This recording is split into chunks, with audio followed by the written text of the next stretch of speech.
Hey guys, तो आज की हमारी चौथी कहानी है सिंहकारक मूर्ख ब्राह्मण कथा। इसमें वक्ता की बात करें तो कौन है, तो इसमें कौन है, स्वर्ण सिद्ध या फिर स्वर्णनिधि वक्ता है। श्रोता कौन है, चक्रधर है। उद्देश्य की बात करें, इस कहानी से उद्देश्य क्या मिलता है, तो क्या है कि बुद्धि विद्या से अधिक महत्वपूर्ण होती है। प्रसंग क्या है कि अपनी बुद्धिहीनता के कारण स्वर्ण की खान से चौथा मित्र स्वर्ण लेने से मना कर देता है और उसके परिणाम स्वरूप उसके सर पर चक्र आ गया।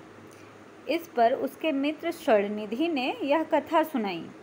विद्यावान और कुलीन होते हुए भी बुद्धि शून्य मनुष्य भी उन सिंह को बनाने वालों के समान नष्ट हो जाते हैं। तो हमारी कथा क्या है कि किसी स्थान पे 4 ब्राह्मण पुत्र परस्पर मित्रतापूर्वक रहते थे।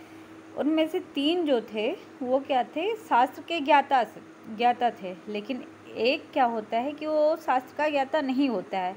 वो 3 जो होते हैं शास्त्र के ज्ञाता तो होते हैं, लेकिन क्या होते हैं, बुद्धिहीन होते हैं। लेकिन जो एक चौथा होता है वो शास्त्र का ज्ञाता नहीं होता है, लेकिन बहुत ज़्यादा बुद्धिमान होता है। एक दिन वे विचार करते हैं कि क्यों ना हम देशांतर में जाके, किसी दूसरे देश में जाकर और अपनी विद्या का राजा के सम्मुख प्रदर्शन करके धन का अर्जन किया जाए। ऐसा सोच के वो क्या करते हैं कि पूर्व देश की ओर चल देते हैं।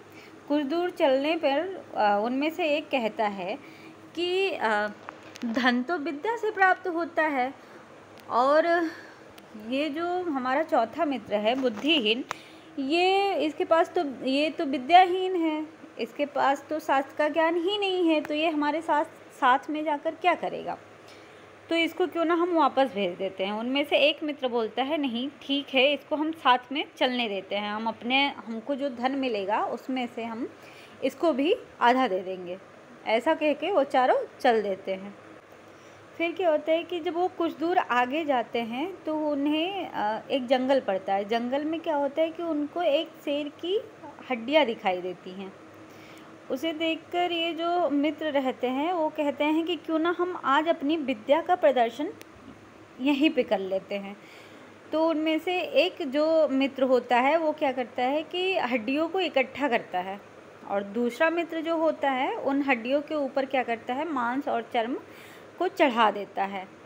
और जो तीसरा होता है वो अपनी विद्या का प्रदर्शन करके क्या करता है, शेर को जीवित करने वाला होता है। तो उसमें से जो चौथा मित्र होता है, जिसके पास जो शास्त्र का ज्ञाता तो नहीं होता पर उसके पास बुद्धि बहुत होती है, ज्ञान बहुत होता है, तो वो कहता है कि इसको तुम जिंदा ना करो, अगर ये जिंदा हुआ, जीवित हुआ तो क्या होगा, ये हमको मार के खा जाएगा।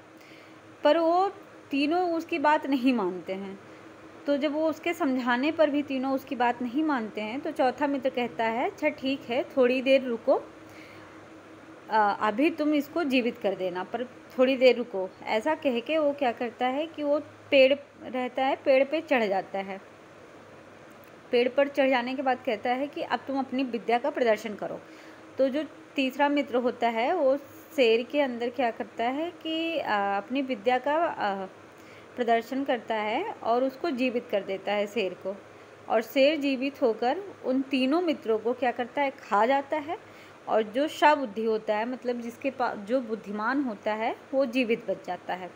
और फिर जब शेर वहाँ से चला जाता है तो पेड़ से नीचे उतरकर अपने घर को चला जाता है। अब देखते हैं इससे निष्कर्ष क्या निकलता है। तो निष्कर्ष क्या है कि विद्या से बुद्धि श्रेष्ठ है। ये क्या है, निष्कर्ष है कि हमारे पास, मतलब कि विद्या कितनी भी हो, अगर हमारे पास बुद्धि नहीं है, हम उसका सही से इस्तेमाल करना नहीं जानते, यूज़ करना नहीं जानते, तो क्या है, हमारे लिए वो व्यर्थ है। Thank you.